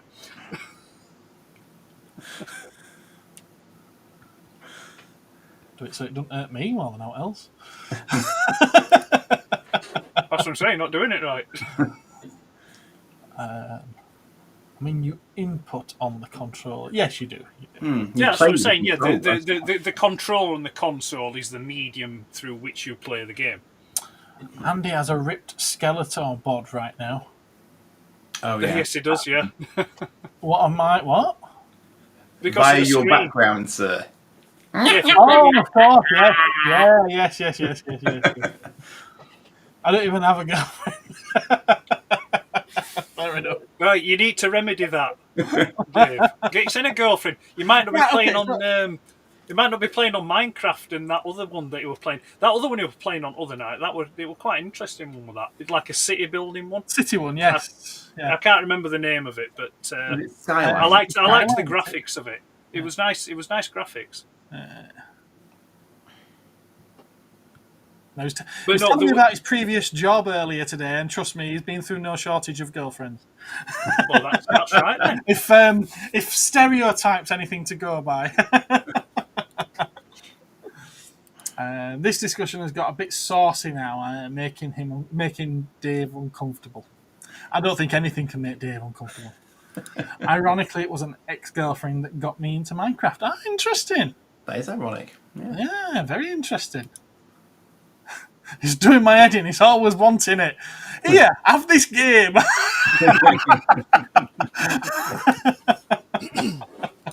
Right, okay, pickups. I'll go. I've got some things that I've already shared with some of you, but I'll share with everybody. I've got some pictures taken, so I'm going to just use them. Add to scene. There we go. I got some Hot Wheels. I picked them up off the second-hand market. They were 50p each, and I don't care. They're pretty cool. They were second-hand, obviously. They've been played with, but they seem to be minty mint, as you can see in the pictures. Have you been attacked by some wasps recently? There's no black stripes on these ones. No black stripes on these. A couple of Matchbox as well. The yellow one back there is a Matchbox. Right. A couple more Hot Wheels there. I think that pink one might be out of one of those 5-packs. I just liked it. A couple of Batmobiles, a tuned one, and a gold animated series one. And a bit of pink. I do have a spare Barbie's Corvette as well, so I might pass one of those on to somebody. That pink mini is all wrong. I think it's awesome. Don't care. No. I think it's awesome. No. Something shouldn't be that's allowed. Matchbox actually is that one. I'm getting those Kipling fancies. Yes, I can see what you mean. Yeah, I do see what you mean. You know what I mean? Is that to try and open up the girls' market of buying Matchbox cars? It could be. I mean, I know the Corvettes are literally, it's because it's Mattel that make them, and Mattel make Barbie, so they don't need to ask for any permissions, do they? Dave's not had anything since he got his Neo Geo Super Pocket. I got mine on launch, and it's still sealed in the box. You won't be surprised. So, sorry, is Dave still on the saucy conversation there? He's not got anything since. He's passed on that now. I'm going to get rid of that now. Remove from scene, delete it. I'm going to change camera though. And there's something else. No, they shouldn't, Dave. Stop it. Yeah. We got another car for you. Oh, nearly dropped it. Look at that. Godzilla! Yes, Godzilla. It's a Godzilla. Strangely Didn't enough. someone else get that? Was it someone else that had got that? And Where were do you think he debating got whether it to from? open it or not? Where do you think he got it from? Who do you think got it for him? But yeah. So you're stealing his thunder? No. I got one for lad. This didn't come from me. I got it elsewhere. I liked it, and while I was there, I thought, you know what? I think Ben's gonna like this. So I'll pick one up for Ben. If he don't like it, I'll just sell it. But he wanted it, so I'm glad I did pick it up for him because I'm not an ass. So yeah, it's quite literally a Godzilla, because this car, this Nissan Skyline, is known outside the country as the big one from Japan and gets the nickname of Godzilla. So they do it up with Godzilla now. Does have opening doors. It's by Jada. It's 1/24 scale. I believe it's got an opening bonnet because it had I've only literally just opened this before we went live. There we are. It does have an opening bonnet. I thought so because it had a bit of tape holding it down. I don't think the back up. Oh, it does. Look at that. It's got a boot. It's got a boot. So yeah, very, very cool. I do like this one. Speaking of Godzilla, I'm not taking them out of the case, so you're just gonna have to see them as they are. These turned up. Oh, one's falling out of the case. Get back in. I'm not taking them out, I swear. So that one's translucent red. Ed likes a bit of translucency, doesn't he? That one's translucent red with blue and gold paint on it. We've got a black one from the same mould beside it with metallic blue paint on it. And then the translucent yellow at the front is also the same mould. We've got a glow-in-the-dark at the back, which is Godzilla versus Mothra, and he does have Mothra biting his tail there. And then there's a psychedelic Hedorah, translucent at the front, and a Mecha Godzilla, also translucent. I've been waiting for these to come through from Japan for about 6 months. I incorrectly selected LOWBOT as the option for shipping, and it indeed turned out to be quite slow. One other item, I meant to show this first actually. Is this? Upgrades. Well, yeah. I kind of got the inclination to get one of these a few months ago when I saw one at a toy fair. I was like, oh, yeah, that's pretty cool. I won't mind that. And I walked towards it, having seen it on the stall. And as I got close enough to see the number on the price tag, which was £75, I was like, yeah, I don't think I need it that much.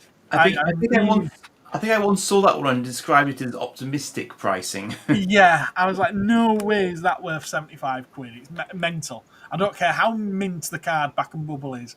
It's not worth that kind of money. It turned up at one of the Japanese firms, still sealed, and it works out about 10, 12 quid. So I thought, wow. Oh, go on then, I'll have that. That's more like what it should be. Anyway, sadly, in transit, the blister has separated from the card. But you can see it wasn't particularly well sealed in the first place. And just reseal it. I don't have a resealing machine. Just get some double-sided sticky tape. Oh, well, yeah, I could do that. But I had been thinking if I could get a mint loose one, I'd be happy. So for the price I've paid, I'm happy for it to be loose. So we've got a nice 89 Batmobile there. It's that thing that always makes me laugh. Go with the collection. Like they do it with all. They all have to have the branding on. It's all like it's got the big Batman symbol on the roof. You can get it off if you really want to. Yeah. But no, I'm going to leave it on. It's part of the toy, isn't it? He has not used the gloves. Unclean. The only thing it should have is a big Batman underneath it, shouldn't it? Like the old that was a 60s Corgi one. Yeah. So yeah, this is the first time I've actually touched the car. Even though it had opened itself, I was saving the unboxing for tonight's council episode. So yeah, that's the first time I've touched it. And it was funny because it did come with a sticker on it as well, and the sticker was just over this corner, and it said unopened while it's sliding around like this. I was like, I beg to differ. I wasn't going to complain though, because I still think it was worth. I tell you what, I'd find quite interesting to know when that toy went into production, because I find it interesting that with it being a movie Batman, movie merchandise, yet it doesn't have the movie representations of Batman or Joker on the packaging. No, you're right, it doesn't. I do wonder if it's a licensing issue to do with the actors' likenesses, because none of the toys from that era have a Jack Nicholson Joker on the packaging, and the Batman is same as that pretty much, but it is different to that on the Kenner and is it Toy Biz stuff, but it's still not Michael Keaton. No, it's not. No. I suspect they probably had the rights to the vehicles and the logo get up, and not the image of the people's. Zoidzilla 2! I got one! You got one, folks. I got one! I told him to do it! I've got to say as well, it was worth the wait. It was worth the hunt. Andy, thank you very, very much. I'd managed to pick me up a second one before I got my first one. A box, I hasten to add. Well, no, it had bits in it. Yeah, it did have bits in it. In fact, I have done the swap. So the contents of this box is what Andy got me, but this box is not what Andy got me. The box that Andy got me is actually, I don't know if you'll be able to see it. It just cuts out, doesn't it? It's just there. And I literally, just before we went live, did that display above my head. Excellent. Lovely. All my Zoidzillas together. Well, almost all. There's two of the translucent one, isn't there? So yeah, the box that Andy got me is that one that you can see there. And it's got the contents, which are unused, still on sprue, still sealed in their baggies. Still can't believe that was on eBay for you. I know, that was remarkable. I know. I've paid a little, just a touch more than what I was wanting to pay, but nowhere near the astronomical sums that some people were asking. So it's one of those things. I feel like I'm at a happy medium. Yeah. And can I hear something? No, I'm not that good. So I'm actually going to try, because You're not going to try and make one out of those bits. I'm not going to try and complete it, but I have got an original Zoidzilla. And what I may try and do is just try and kit bash enough to have a near enough complete one, so that I can spray it a completely different colour that Zoidzilla's never been, and then I've got another one for the collection. So yeah, I'm collecting Zoidzillas. And yeah, that's all my pickups. Andy, it's over to you, sir. Hello. So, this is a replacement. It's not a toy, but it is Batman: The Dark Knight Returns. Yeah, but if you were to play with it, then it would be a toy. There you go. Yeah, That's a toy. As if by magic. Yeah, so it's a very, very. I mean, if you've never ever read this, why not? Quite frankly, and you will get a sense of deja vu if you've ever watched Batman v Superman, because that's basically in this book, effectively. So really cool book. But my original version is so red that it's got certain pages trying to exit the building, basically. So that's why I replaced it, and I'm hoping this one's in good nick. So, what else? This is a little tease for my my video tomorrow night, which is longer than I might have expected. Ooh, looking forward to this one. This is a Bandai Abega, and it is a combining, transforming spaceship composed of 3 mini jets that transform into little robots. Mm-hmm. Yep. And as I mentioned on the video, if Dinky had made Transformers, they probably would have made them like this. Yeah. Shed loads of die-cast content, incredible engineering on it.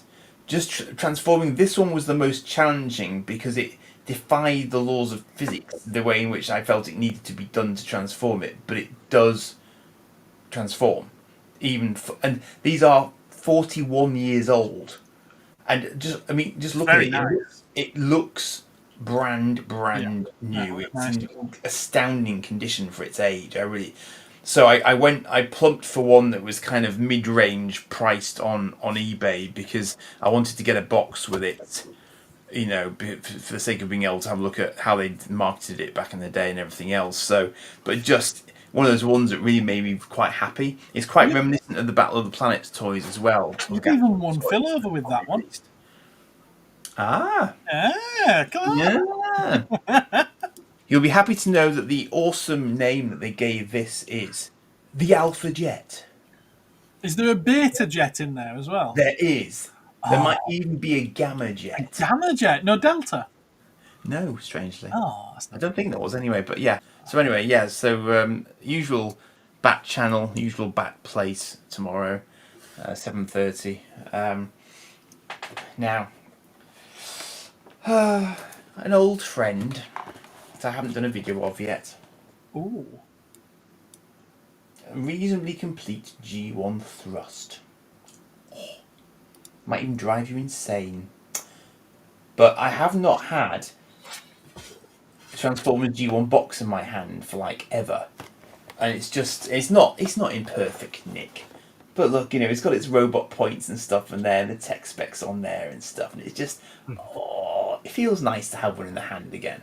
And I like the period authentic bubble wrap inside as well. Shush. It looks a bit shiny from that. Shush. So anyway, yeah. So basically, I had him. It was one of my.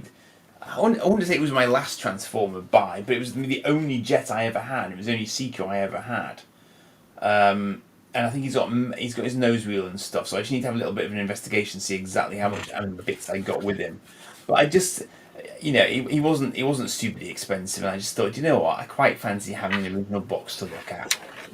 So I will do a sort of a heartfelt video on that in due course, because I mean. When I first got it in the post, I thought the box seemed smaller somehow, but I'm reasonably confident it's exactly the same as it always was. It just, you know, but yeah, I just remember thinking that he seemed cooler than the original jets somehow. I don't know quite why. Possibly it's the different wings. Yeah, different wings. Yeah. Just one to sort of, relive my. Coincidentally, I did a photo of Thrust today. Oh, did you? That's spooky as. Yes. Cool. In my LOWBOT section. Did Thrust. Cool.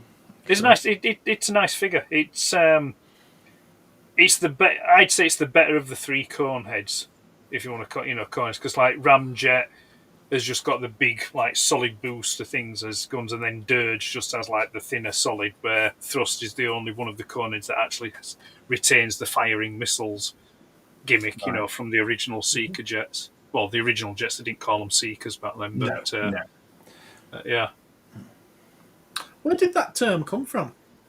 Seekers. It would have fan. When was it first coined? Good question, actually. Very good question. Oh, we're going to tell you then. It was. Bloody hell! It must be one of the IDW comics. I don't remember it being mentioned in the UK comics. It wasn't. It wasn't. No, it wasn't. It wasn't a canonical thing with the Secret Jets. Same as the Coneheads. The Coneheads wasn't a canonical thing. That was a fan thing. Was Coneheads. I mean, even the term G1, that was a fan coined term, which was then adopted into. Come on, Andy, type faster. I'm typing faster. Wikipedia isn't being overly helpful, actually. Try Seekers TF Wiki. Apparently, Seekers actually originated in 1984 in the J.C. Penney catalogue, which used Seeker to describe Starscream and his jet companions as Decepticons who scout and attack Autobots. Right. Transformers Wiki. Seekers are flyers who are loyal to the Decepticons rather than the Autobots. Yeah. The Seekers were a pre-existing group long before the formation of the Decepticons. There is some indication that the Seekers are an elite group of the best of the best flyers. Yeah. Yeah, that bit tracks. Yeah, because that had been established in the story. But had you looked that on your phone or on computer, Gareth? On the computer. Oh, you got your keyboard down here. Yeah, the fan coin term, although it was never used in the original Sunbow cartoon or the first Marvel comic series, however, Seeker became a widely used fan coin term by the time that the original series was actually airing, even if the origin is quite obscure. Interesting.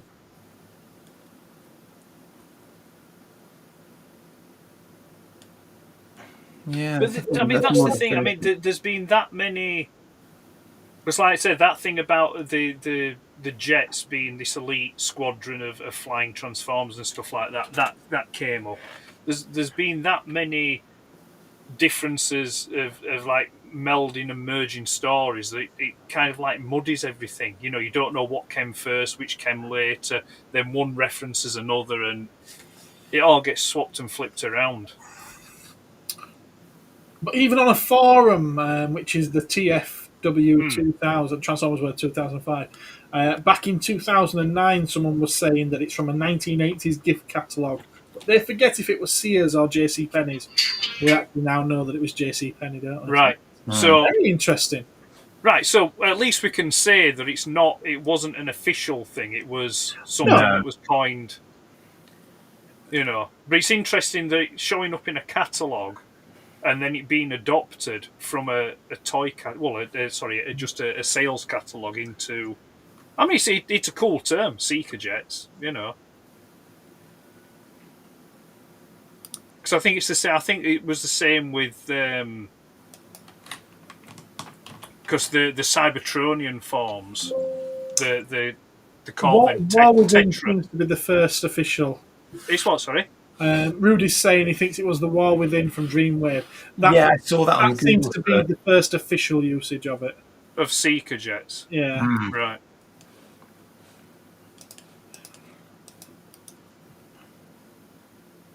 It's possible. I mean, Dreamwave did kind of Yeah, so solidify. Dreamwave adopted it apparently. Yeah, Dreamwave did. I mean, Dreamwave was the first one to, canonize. So it is canon apparently because the term was officially recognised by Hasbro in 2006 with the tech spec for the Titanium Thundercracker toy. Yeah. Right. So yeah, it was a fan term up until then, essentially. A term that originated in catalogue. Yeah. Interesting. Yeah. Very interesting. Yes. Well, we've managed 2 hours. Have we? Time to go. My auntie ran loads of catalogue. Yeah, my mum did as well. Yeah. Well, no one got anything else to show. Are we all done? I'm all done. Yeah, that was all I had pre-prepared because I knew I'd be late in. So Fair enough. Yeah, no, I get that. Yeah. I was going to say we just need to let everyone know what we've got coming up, but you've already done that, Andy. Andy's got a video coming tomorrow with little white spaceships. mini jet fires. Ed, what have you got coming up? There will be. It's probably going to come tomorrow, actually, but I don't know what time's yours going live tomorrow, Andy? 7:30. Right. How long is it? It's about this long. No, I would say it's about 37 minutes from memory. Right. I'll try and 8:15. I'll drop mine afterwards. Then it's where I'm taking a look at Sir Enoch and Clavin, the two Mythic Legions figures. Cool. And so that'll be. I'll. It's pretty much finished. I just need to. Well, it is. It is finished. I just need to upload it. I was going to upload it before we came on tonight, but I thought I can't be asked, so I didn't. So I'll upload that. Yeah, so that'll go tomorrow, and then I've that one to do. Razor. Well, I'm saying I've that one. I have that one, so I don't have to do it. I'll choose to do it. And then there's just the stream on Sunday, the Spectrum stream. Of course, ZX Spectrum. The game playing stream. Can make that as well. And that's it because there's no else new in that needs to be shown. Bill's excited at the Mythic Legions. So after that, then it's just the plastic and die-cast thing, the turntable thing, with the figure thing. And that's it. Well, you've been watching something else, Paul.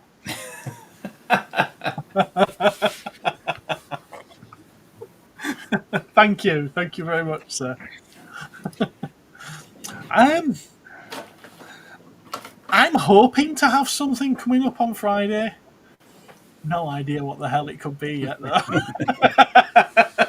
Well, actually, no. I think that's what we should do. I think we should all take 2 weeks off and do nothing. No content. I'm not doing that. I haven't spent the last 3 years working for the YouTube algorithm just to completely confuse and befuddle it. No, thank you. It's working for me at the moment. I am not screwing it up. To the machines. Yep. Yeah, we are slave to the machine. Yeah. Spectrum streams have been fun, says Dave. We'll look forward to it. No, you just collect machines. Yeah. You don't need to do it, but you enjoy doing it, like collecting, Ed. Oh, I won't go that far, Martin. It's more to stave off the boredom, really, than... Bless you, Mr. B. So, yeah, I'll have to think of something. Well, you know what? I have in my hand... A cardboard box! My God! On this cardboard box, it says what it is, but I'm making sure that my fingers are covering what it says, so there is an element of surprise should I choose to do an unboxing video for Friday night. Unfortunately, we can read the barcode, so we can all find... Yeah, you could do that. But yeah, no, this actually, it doesn't say what that is, actually. Let's see on the other side. Ah, there we are. Right, okay, so Kakumai Shinka. Would anyone like to Kakumai Shinka? And on that note, we ended the stream. Yeah. So this is something I don't have. That might it? Yes, you are, Buford. You're very late. We're going Yeah. now. Bye, Buford. Okay, so it's a Mazinga Z. It's a Bazinga. Mazinga Z. Kakumai Shinka damaged version, and I thought it was quite interesting. It's a Chogokin. It's a soul of Chogokin, and I thought, oh, I quite like my soul of Chogokin figures, and this would make quite a nice video. If I choose not to keep it, it can be sold. If I do like it, I can keep it. I thought it was going to be bigger than that, to be honest with you. I thought it was going to be a lot more substantial. So yeah, I'm probably not going to keep it. That's just spoilers. Get Jeremy Beadle to review it, then it'll look bigger. In his skeletal hands, regardless if one's smaller than the other. So yeah, I might. That could well be Friday's video. There we are. You heard it here first. And on that note, I'm done. Hello, Buford. Goodbye, Buford. Indeed. Bye-bye, everyone. Are we off? Yeah. See you later. Good night. Enjoy your weekends. Bye.